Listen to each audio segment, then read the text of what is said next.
Khairul Tanjung jadi pahlawan ya kan, akhirnya minta maaf ke Lirboyo. Waduh, padahal pahlawan sejati adalah mereka yang bela negara dari paham komunis dan kapitalis. Itu harus dijadiin musuh bersama, yaitu pahlawan. Ini bukan sesama umat Islam, sesama bangsa sendiri. Itu bukan pahlawan. Kalau membentur-benturkan, aduh, akhirnya Khairul Tanjung tunduk. Makin banyak anak umat Islam yang subscribe media-media Islam daripada kita subscribe media-media maksiat.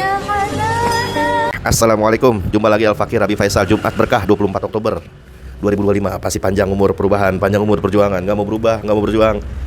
Apa kabar nih ngaca nih otak, apa kabar otak? Nih pahlawan kesiangan nih, superhero apa gimana nih? Khairul Tanjung jadi pahlawan ya kan, akhirnya minta maaf ke Lirboyo. Waduh, padahal pahlawan sejati adalah mereka yang bela negara dari paham komunis dan kapitalis. Itu harus dijadiin musuh bersama, yaitu pahlawan. Ini bukan sesama umat Islam, sesama bangsa sendiri. Itu bukan pahlawan. Kalau membentur-benturkan, aduh, akhirnya Khairul Tanjung tunduk dan minta maaf. Aduh, datang langsung ke pesantren Lirboyo Kediri untuk minta maaf ke Kiai Haji Anwar Mansur atas tayangan Trans 7 yang dianggap mencederai martabat pesantren.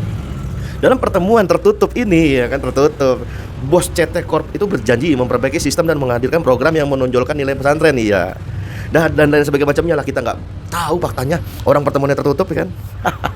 Yang menarik untuk disimak adalah isu Trans 7 dan juga pesantren ini. Jadi nggak asik nih sekarang, saudara. Ada dua kelompok nih.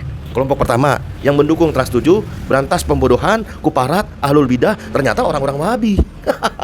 Makin gak lucu nih, makin konyol ya kan. Terus kelompok pertama itu, kelompok kedua, ternyata di balik Trans 7 dituduh ya kan, ada Wahabi dan juga ada HTI. Nah ini nih narasi yang tadi nih, dua kelompok tadi yang membuat umat Islam di Indonesia terpecah belah.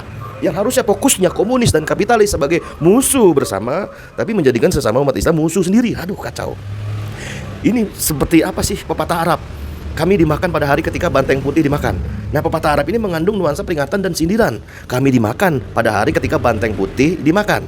Peringatan atau mendukung jangan sampai ini sindiran.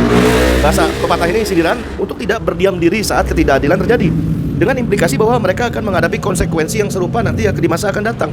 Sebagaimana negeri mayoritas beragama Islam, Muslim ya kan. Pahlawan itu bukan Khairul Tanjung. Pahlawan itu bukan orang-orang yang demo ya kan, di mall, bukan. Tentu saja harus dimaknai dengan benar. Yang maksud pahlawan adalah yang bela negara, bela Islam, bela Allah, dan bela nabinya, bela Rasul. Nah, itu baru pahlawan.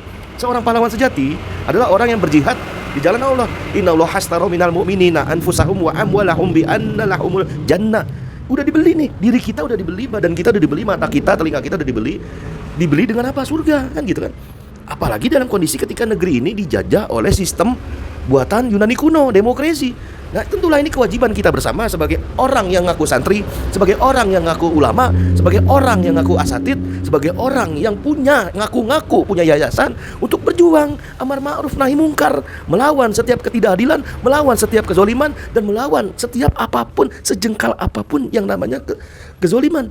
Harusnya itu pahlawan sejati, bukannya sama-sama Muslim berantem, antara Wahabi berantem dengan pesantren berantem sama Wahabi, bukan itu. Justru yang harus jadi musuh bersama adalah kapitalisme, sosialisme, sekulerisme, dan liberal. Itulah yang harus jadi musuh bersama. Dan itulah baru disebut pahlawan.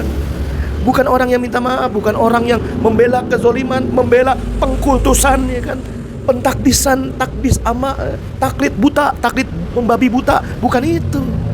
Yang jelas pahlawan dalam Islam adalah pahlawan yang siap bela Islam, bela Allah, dan bela Nabi. Allahu Akbar. Wassalamualaikum warahmatullahi wabarakatuh.